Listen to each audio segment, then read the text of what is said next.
afternoon. We want to welcome everyone to the April 2020 University of Dayton Career Services and Cleveland Alumni Community Video Interview Success webinar. Due to recent world changes, recruiting has shifted to virtual platforms. We have a panel here with us today that consists of myself, Michelle Marks. I'm a 2003 University of Dayton graduate and UD Cleveland Alumni Networking Chair.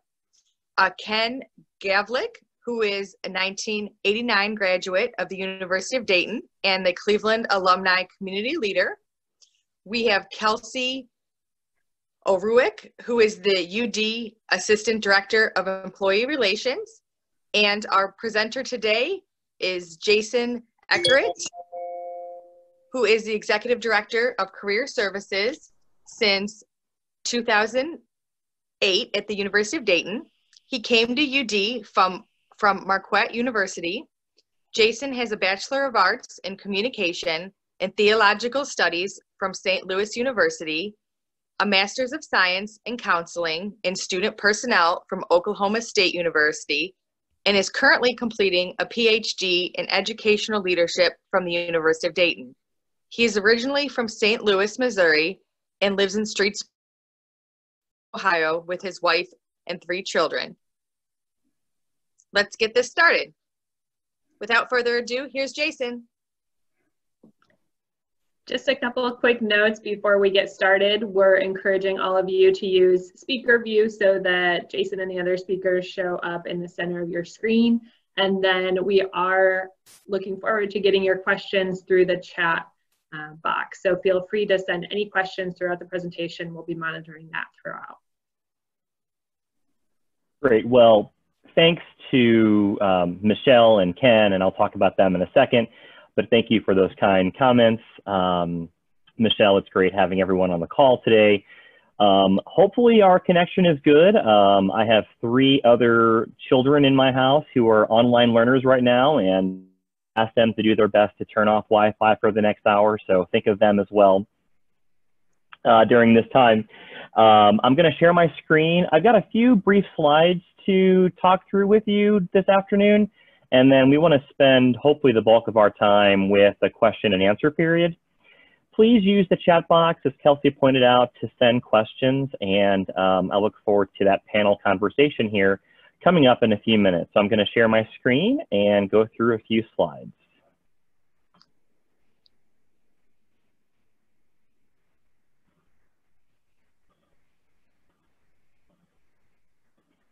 And as you know, today's webinar is entitled Video Interviews.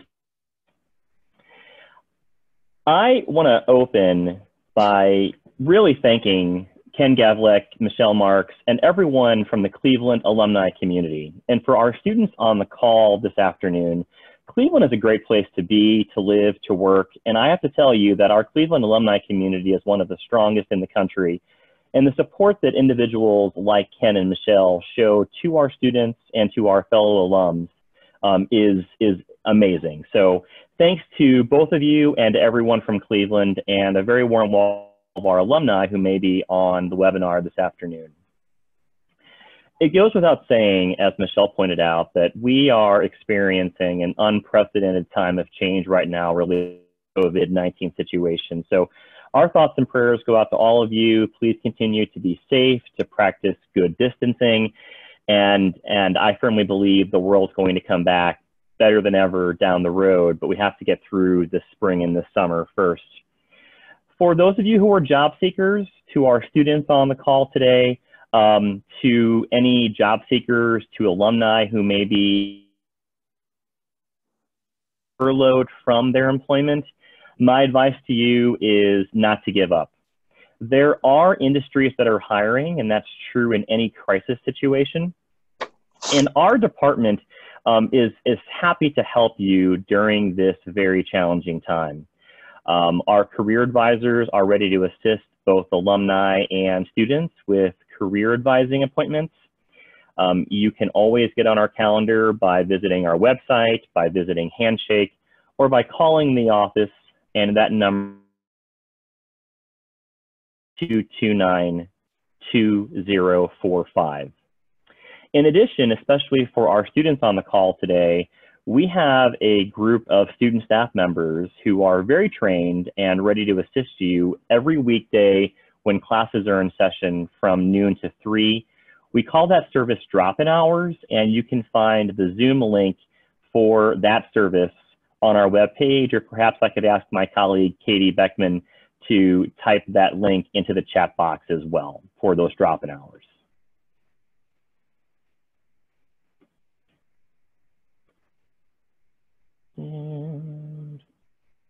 Okay, so I was on a webinar last week, and one of our employer colleagues talked about how employers are doing their best to make virtual a virtue. In other words, the world is realizing that the current state for hiring is that almost all interviews are taking place through distance technology, usually through video interviews, although that can also be through.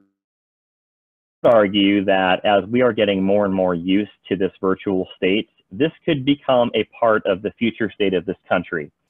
And so your ability to master success interviews will help you not only now, but also years into the future as more and more employers are using video technology for screening purposes. And currently they are making job offers entirely through distance platforms. And we'll talk about those here in a moment. We are hearing from our employer partners that more and more of them are ships, co-ops, and even full-time offers into virtual experiences. And it's important that you prepare for that. And I think we are in for a very interesting time this summer. And some of you who are on the call today are already working virtually. I know everyone at the University of Dayton is currently working virtually at this time. My advice is to research and become as comfortable as you can with the various video interview platforms that are out there, and to practice. I'll talk about a resource called Big Interview that we offer as the University of Dayton coming up. But there are many tools that are out there for you to practice interviewing and for you to be offered video interviews. And two that come to mind right away, of course, are Zoom and Skype. But there are others that I've done some research on recently. Those would include Spark Hire, HireView, Interview Stream, and My Interview. And in reality, whatever platform the recruiter offers you is the one you would take advantage of.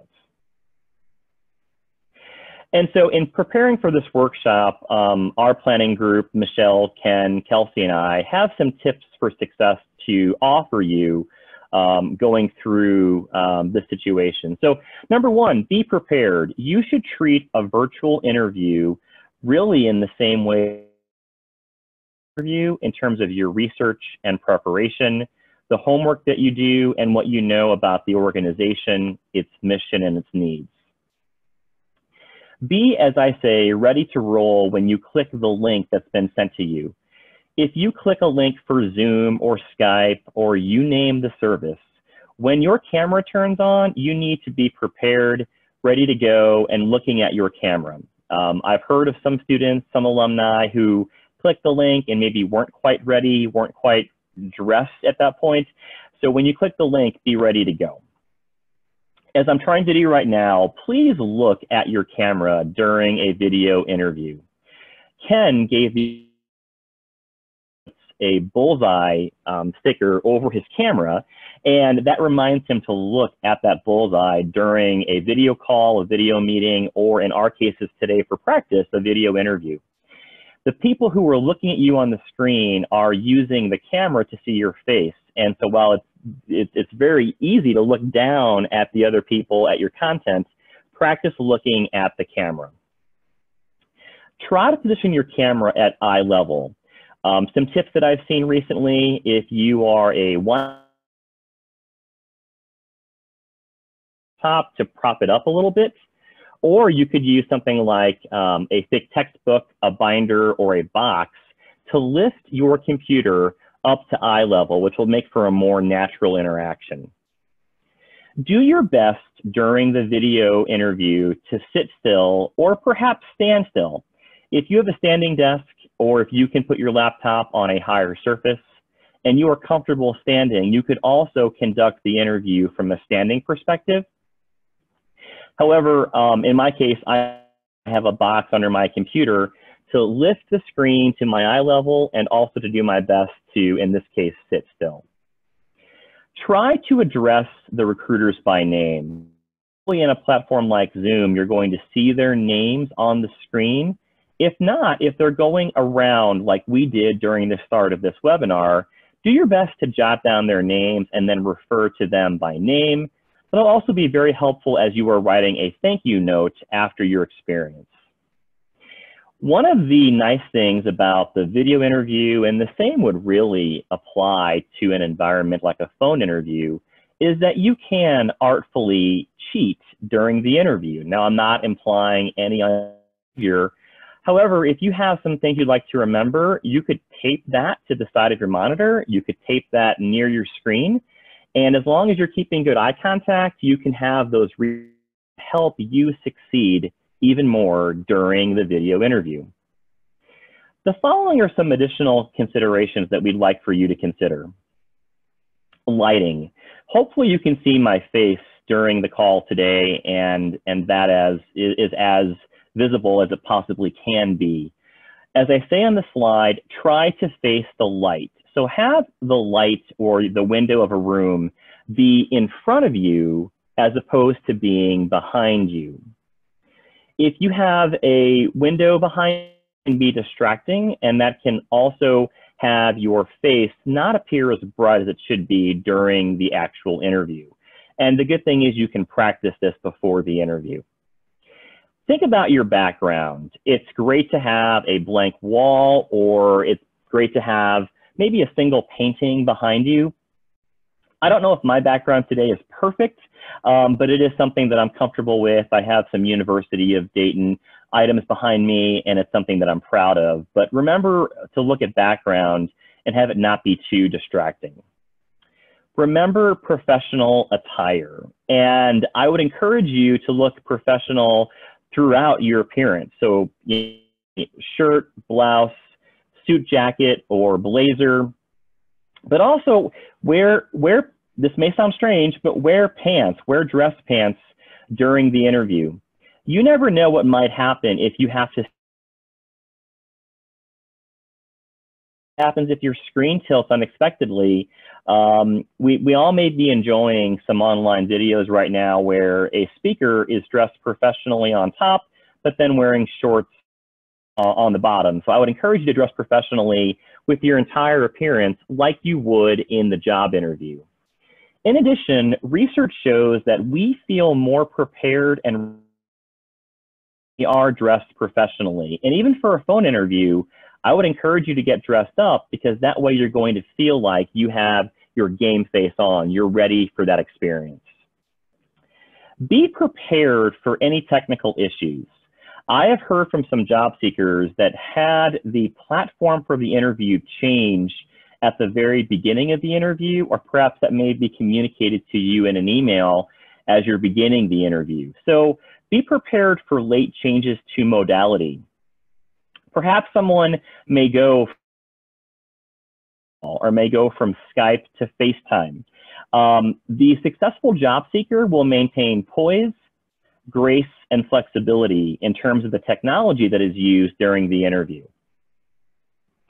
Finally, we are all learning. I had a great conversation with one of our national leaders and our recruiting partner from General Electric on Friday, and he pointed out that even very tenured recruiters, very seasoned VPs of human resources are learning new tricks and skills during the pandemic.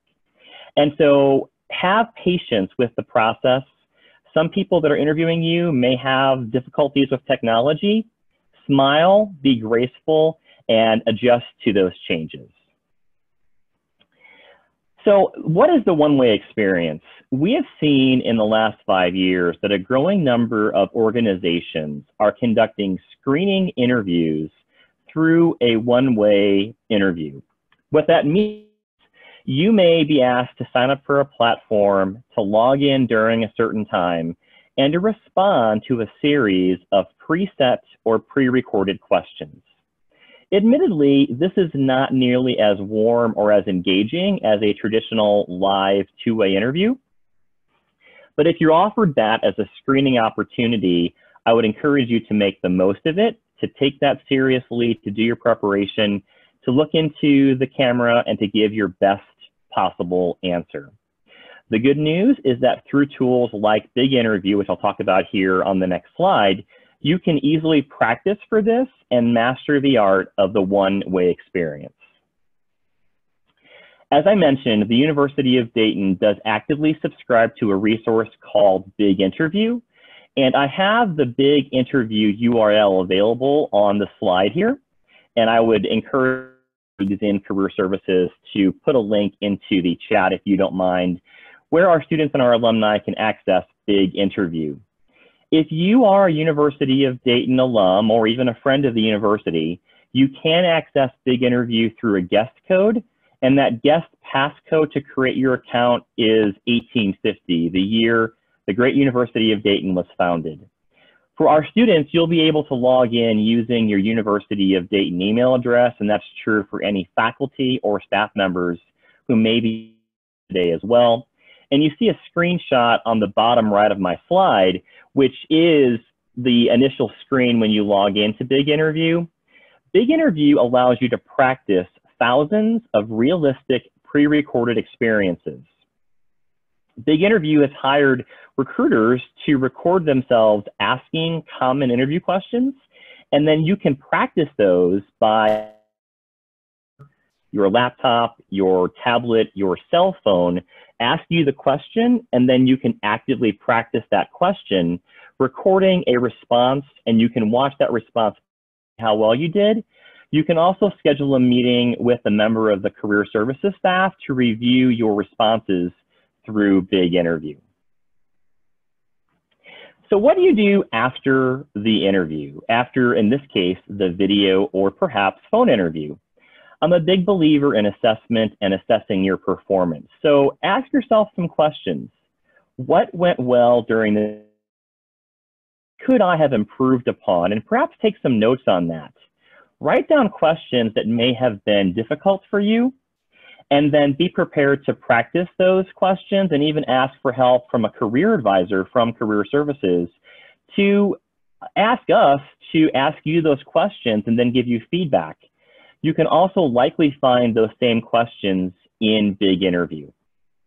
I would also strongly encourage you to schedule a Zoom meeting or a distance phone call with a career advisor from Career Services. We can, of course, run you through the steps of a mock interview or a practice interview. And I promise, after you've interviewed 2, 3, 4, or more times, you're going to feel more comfortable and more confident. Finally, remember to always send thank you notes after you have any interview experience. That can be a phone interview, a video interview, or of course a face-to-face process that do face-to-face. Send a thank you note to each person you meet with. Now that certainly can be an email. However, if you're more traditional, as the example that you see on the screen here, you could also invest in some stationery and you could write or type your thank you note, but do show appreciation. That helps you stand out and helps you excel during the interview process and after that process. And so we are now transitioning into what I'm most excited about, and that is hearing advice from alums like Ken and Michelle, and from all the questions we have, both that have been submitted before this webinar and those that have been coming in through the chat. I would invite you to type questions for us through the chat feature in Zoom, and I'll turn things over to Kelsey, Ken, and Michelle to facilitate the Q&A session. Well, Jason, you're not getting out of this either. So if anybody has any additional questions for well, no, and I should clarify, I'll be on the panel as well. I should clarify that as well. Thank you, Ken. No, just teasing. Yeah, so if you put any questions in the chat window, then what we'll do is we'll unmute you and we can have that conversation with you. But if you could do that, it could be a little bit more structured. I don't see a ton of people rush. Oh, there's a couple that are actually coming on there. And so Kelsey, if you want to help us with the some of the questions, that would be great. Sure. Let's start with the biggest differences between video and in-person interviews. So Jason, you want to give that a crack? Well, I think one difference is when you're face to face, you have so many more variables to worry about. So when do you arrive? Typically 15 minutes or more before the interview, but not too early. Whereas if you're doing something on Zoom, I would arrive maybe minutes early, but not anymore. Also, in a face-to-face interview, you have to calculate using a GPS. How do I find this location? Where do I go? How do I greet the security guard? How do I reception professional? In video, it's simply the technology without those surrounding factors. Yeah, and I'd add that, you know, some of the bigger differences that I've noticed are the natural cadence between, you know, the person-to-person interaction that you have in a live interview.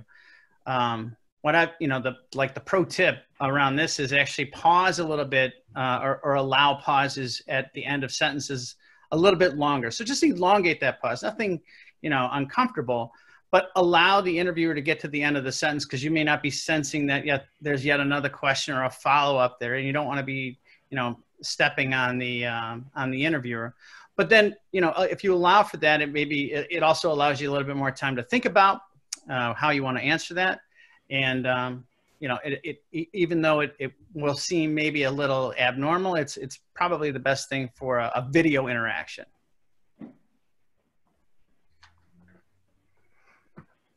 So we did get a question from Donna. Hi, Donna. Thanks for joining us today.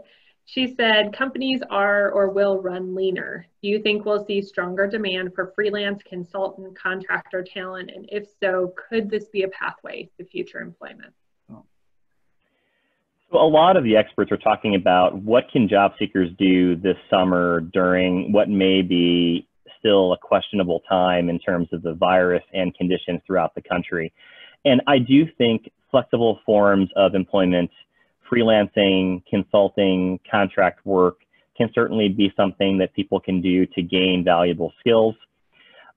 We've talked a lot about the gig economy, and for the students on the call today, there are organizations that provide short-term work experiences or professional gigs.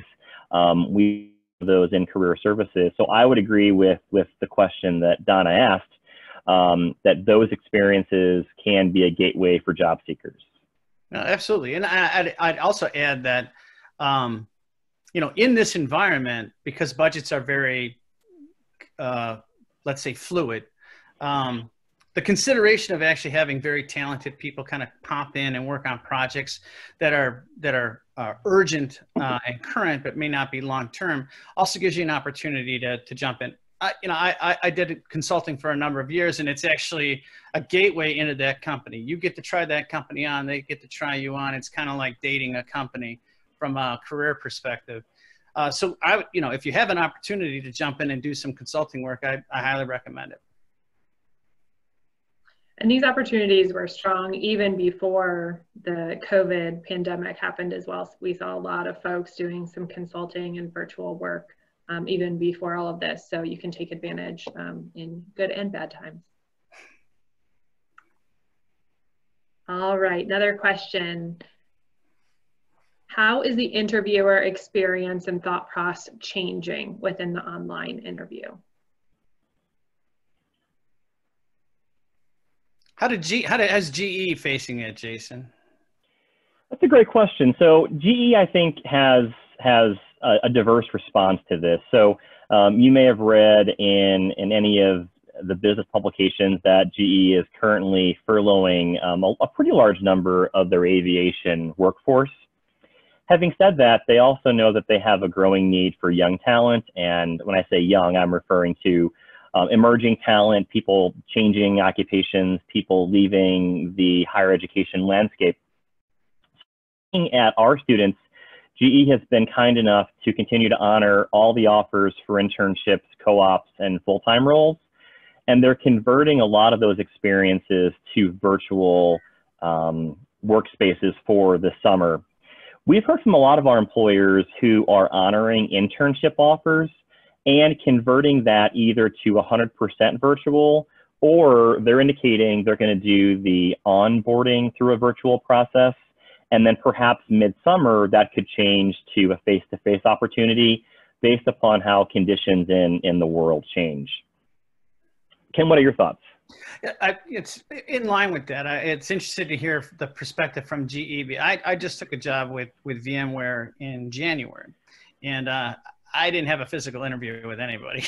So everything was video. And in fact, when I was talking to the area VP, when I was interviewing, we lost our connection.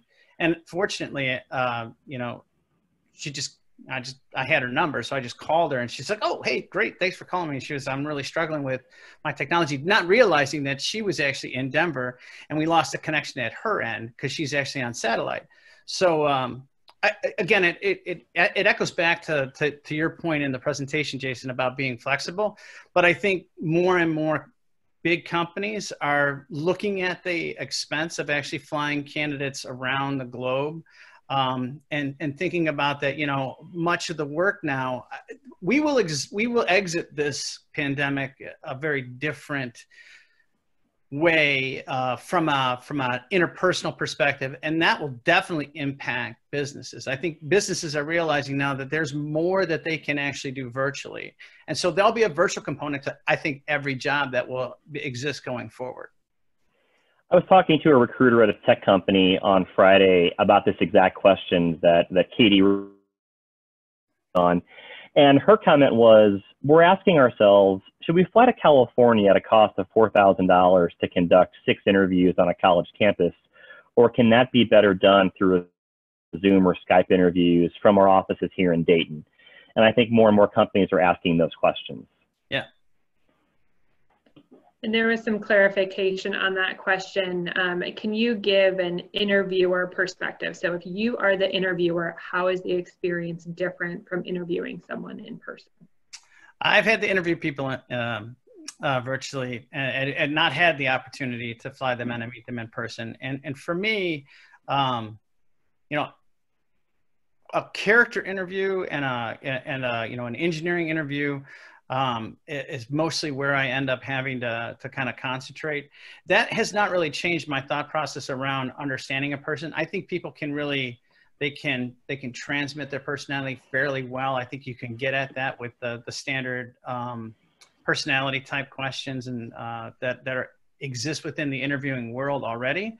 It hasn't really changed my perspective on it. I think because so much of my job is actually done just like this, that if we can interact in the interview, I think we'll be fine working as a team. So that's the way that I consider it.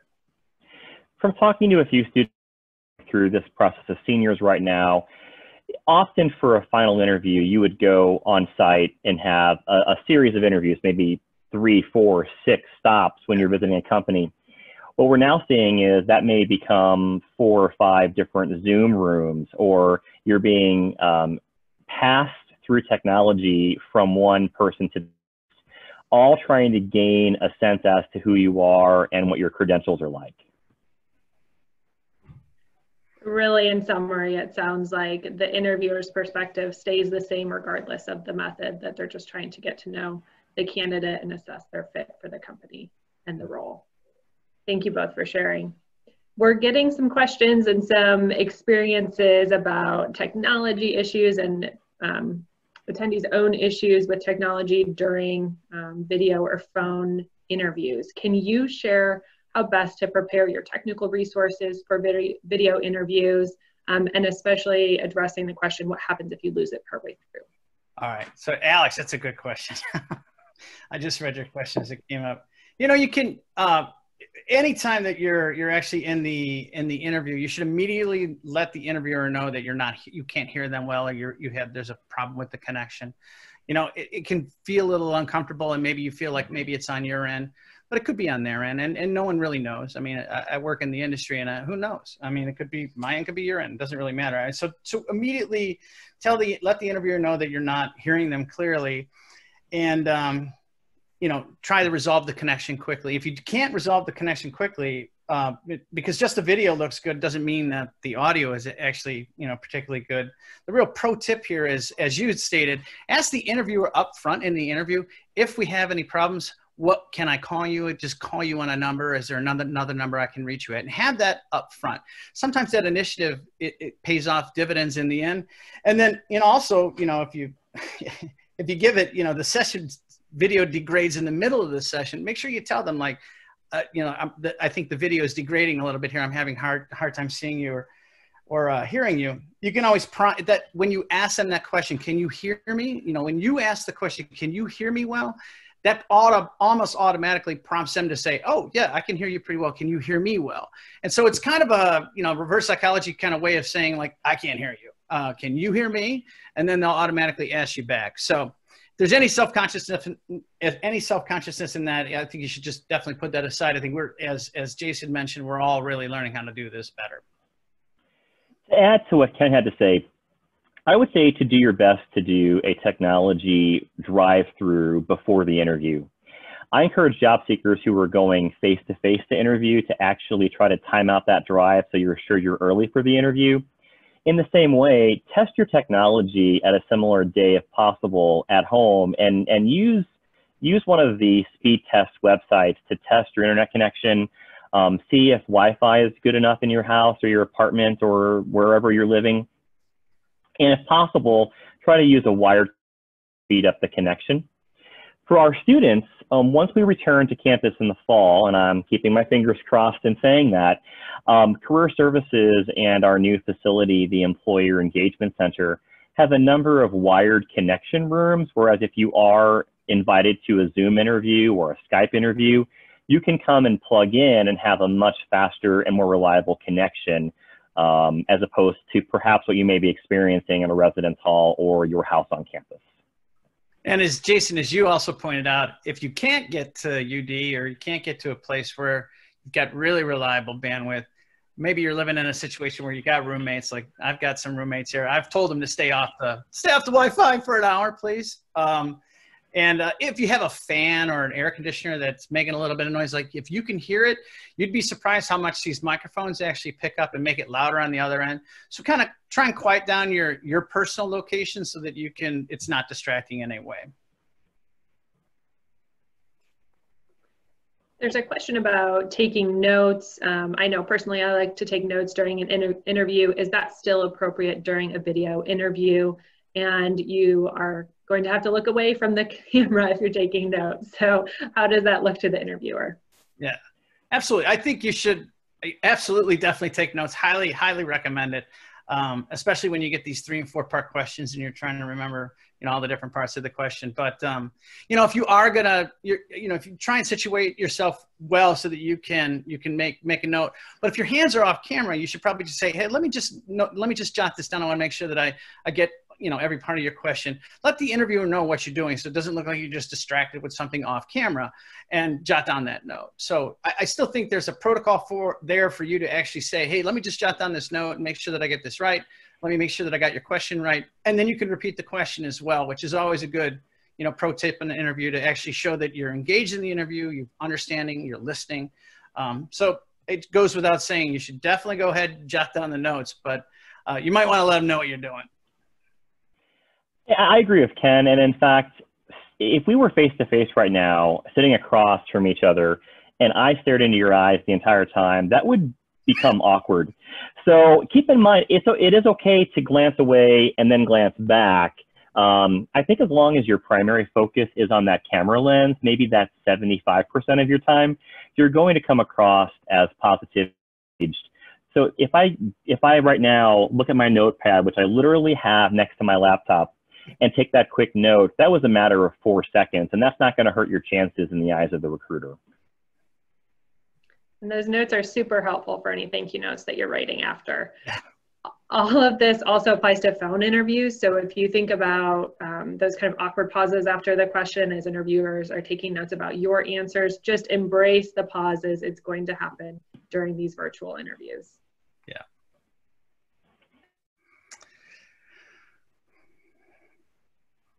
So that kind of answers your question, Alex, around, looking in the eyes and the camera. So hope we answered that question for you.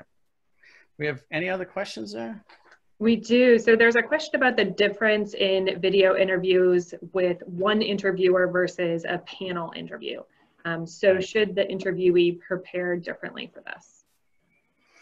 I think the preparation would be very similar to going on site and having a panel interview. Hopefully the organization in which you're speaking gives you a little heads up regarding who you're speaking with. And if that's the case, that's the time to do your research, to use LinkedIn to see who you are speaking with and to get to know a little bit about their background. I think it's also very important during a video panel interview to use people's names. And I literally draw a chart on my notepad with the table and then who is sitting where. And that way, when the question is asked from person 2, 3, or 4, I can look at the camera and say, well, thank you very much for that question, person 2, using her name in the process. Yeah, great suggestion. I think panel interviews are challenging no matter what. I actually think that in a video situation, you might have a little bit better time of it because the video interviewers are they're gonna try not to step on each other. The challenge that I've had with panel interviews and like 5 people in a room, and like it's Spanish Inquisition, is sometimes I don't know who asked the question. This actually allows you a little bit more clarity. Again, using the techniques of repeating the question also will buy you some time to think about how you want to answer that question as well. What are your thoughts on the virtual background feature of Zoom? So both for video interviews and then also working from home and those team meetings. Well, I would say it depends on the background. Now, you know, so depending on your background, I don't know.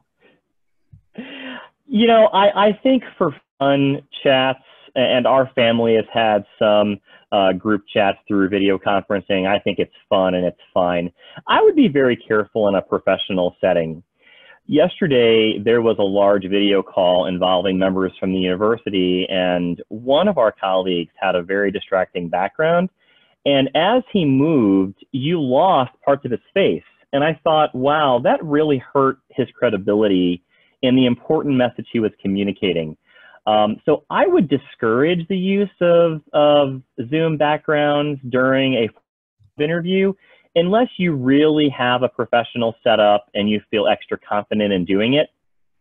One of my colleagues who is actually on this call right now, Lisa J. Witt, who's one of our career advisors in career services, actually has a green screen that she uses, and it looks pretty good. But for the average person doing a video interview, you might not have that technology. And so I would encourage caution.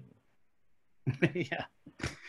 Yeah. If you got a white sheet, you know, if you got a really, my son was actually in a video interview and he was in a really cluttered area, but he asked me to, let's do a practice. And I was just like, man, we got to fix your background. And all he had to do was hang a sheet and it was absolutely fine.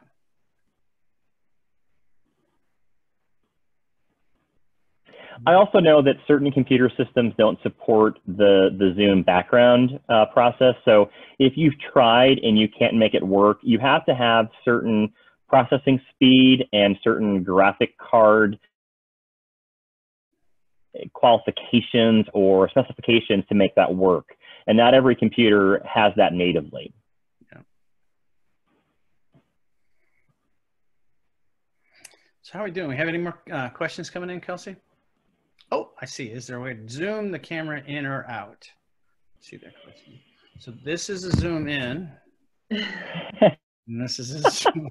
I don't, on my computer, I don't have that, Alex, but I think there is some technology on some of the cameras that clip on to the top. Some of those cameras are a little bit higher end. The ones that are built in, I don't know if there is a way to actually do that. But if anybody knows, this is a great forum to actually ask that question. Please let me know. I will say one thing about that because it triggers a thought around projecting yourself in the interview. When you're person to person, there's a lot of subtleties that you can read the room when you're actually talking to a panel interview or a single interviewer where they cross their hands or they move towards you to face you or they lean in when they're actually trying to listen. Some of these things you have to use like you have to augment those, or actually, you know, exaggerate some of those when you're in the interview. So, you know, nodding your head is always pretty good.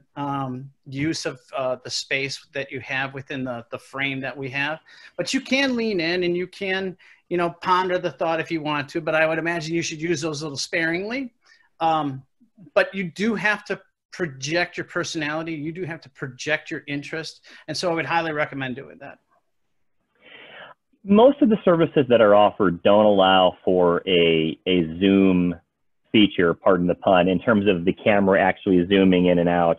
I think we have the ability to position ourselves at an optimal level, you know, in terms of how we look good on the camera. And I think less can be more when it comes to video interviews, so I wouldn't try to get too fancy.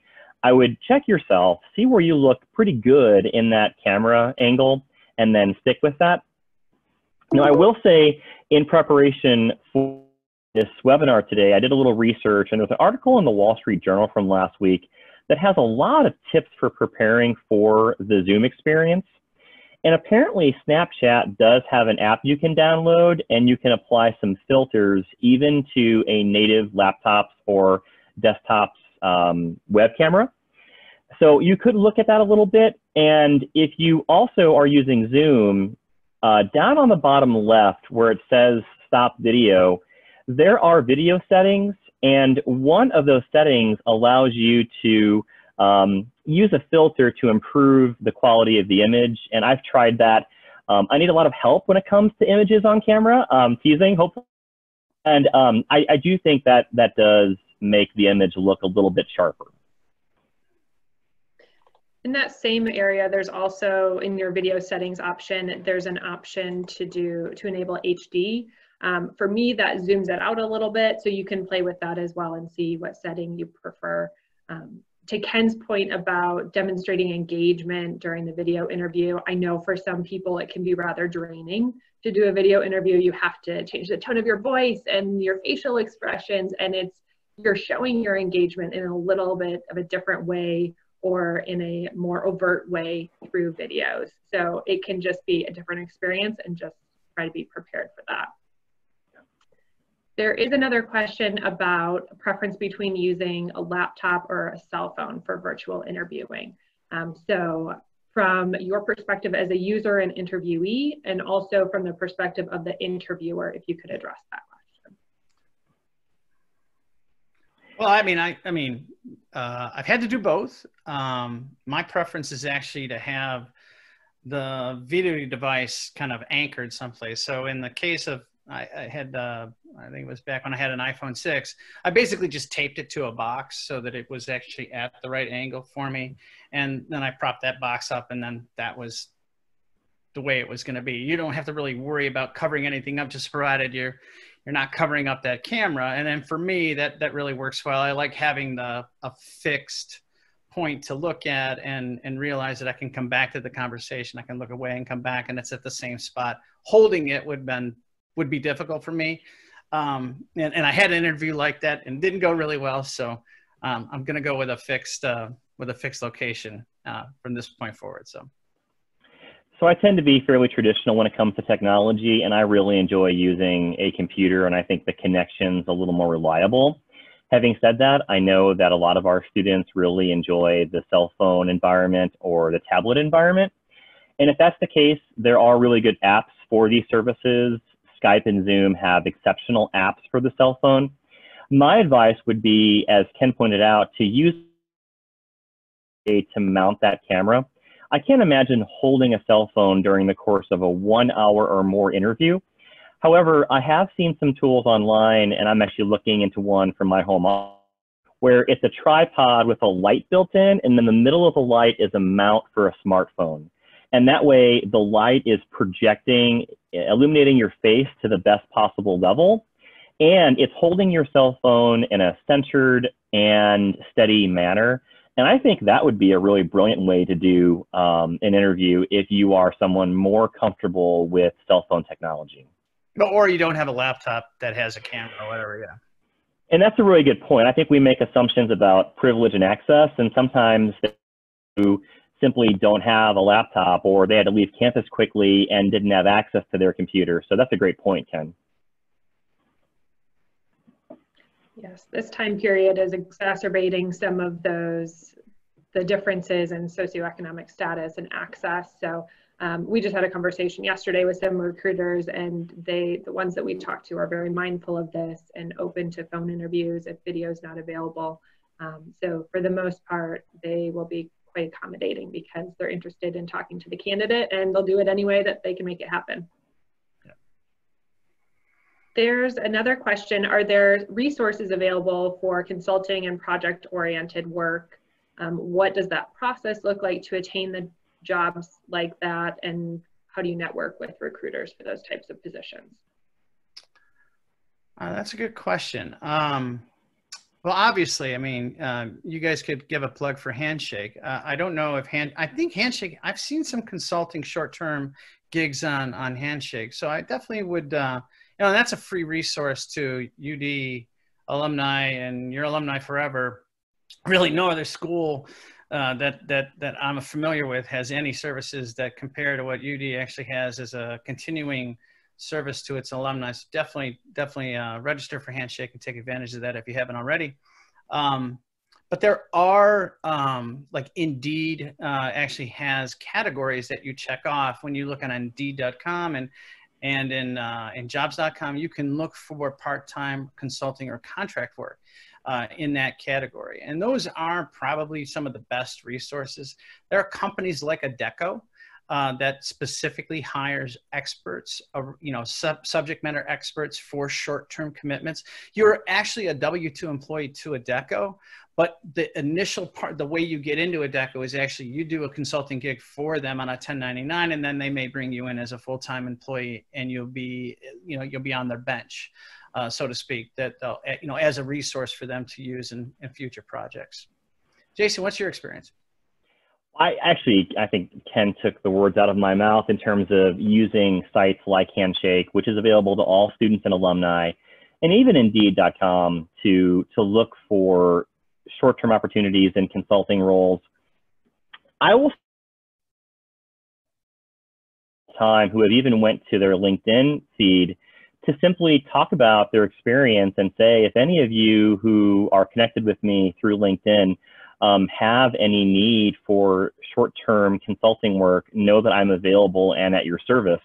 And there have been some conversations around simply having job seekers post what they're looking for in a tool like LinkedIn, and then seeing what the conversation results in and how that can be helpful to the individual. Great.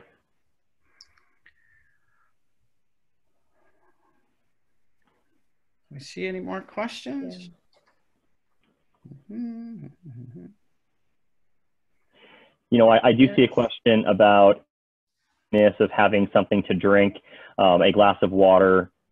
We all may need a drink after working from home, but I'm referring to, water during the interview. Yeah, and yes, I think that's entirely appropriate.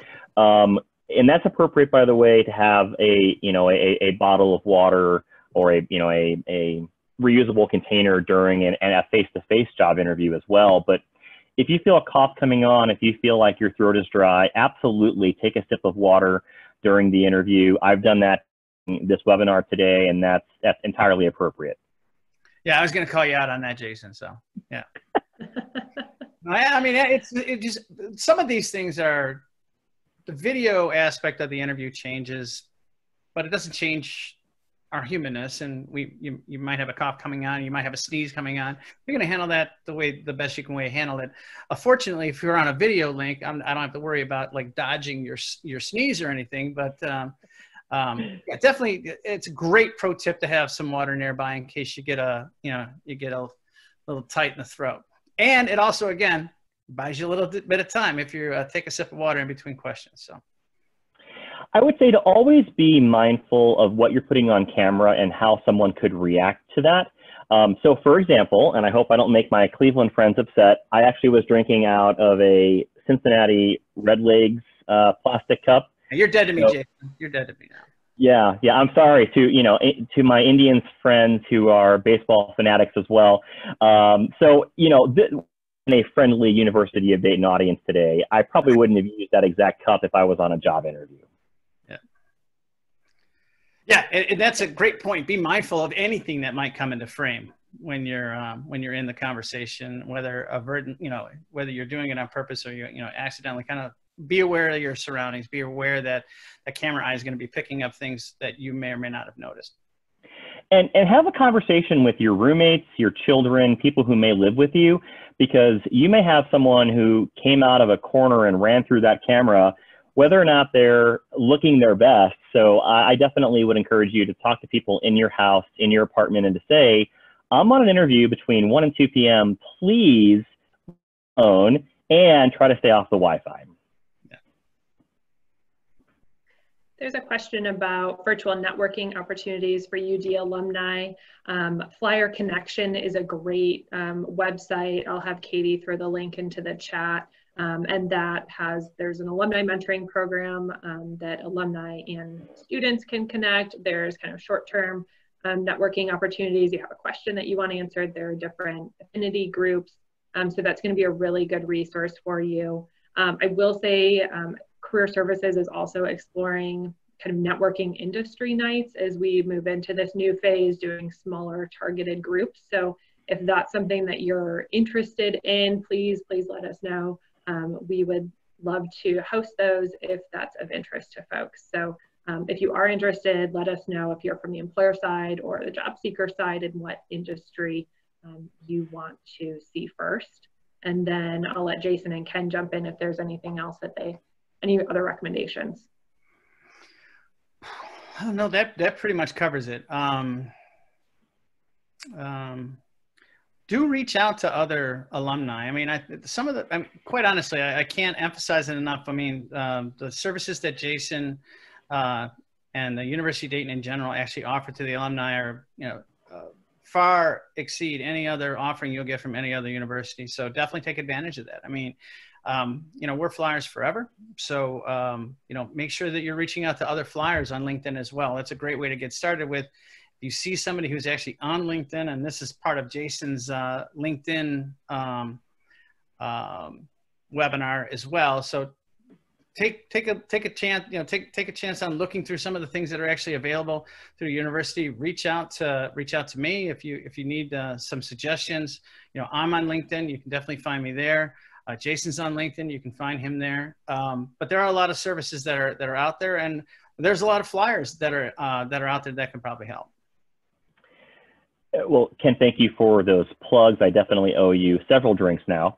In terms of LinkedIn, I really agree. And if you haven't explored it yet, there is a really helpful University of Dayton LinkedIn alumni tool. And if you look up the University of Dayton on LinkedIn, click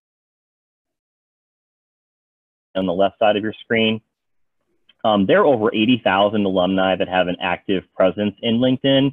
And many, many thousands of those are in Cleveland and other areas where students want to be, like Chicago, Cincinnati, and the like. And I think Kelsey is demonstrating that. Great. Yeah. Thank you very much for being our assistant. So as you can see on the left side here, there is that alumni button. And then there are over 6,400 7,800 in Cincinnati. You can search this database by industry, you can search it by employer name, and you can search it by academic major. It's really helpful for networking. I find that Flyers have a real passion for helping fellow Flyers. Uh-oh, who's that guy? Thank you, Kelsey. Hey, we're down to like 2 minutes. If you have additional questions, please reach out. I'll do the best I can, and obviously Michelle and I are committed to helping the community, the Cleveland community. But if you're listening to this on replay, that applies across the board for Jason and Kelsey as well. So please do reach out. We'd love to hear from you, and like my tweets or whatever. But seriously, I want to thank everybody. thank you very much, Jason, Michelle, and Kelsey for doing this for the Cleveland community. I want to let everyone know we have everyone in our prayers. Please stay safe. Keep washing your hands, and thank you very much for attending. And I want to thank Michelle and Ken and all of the leadership from the Cleveland alumni community for your support of students, alumni, and great events like this. To everyone who is either watching live or watching the replay of this event, we know that people are hurting right now. And if you are in need of employment assistance, please feel free to contact Career Services here at the University of Dayton. We'd love to help, and setting up a 1-hour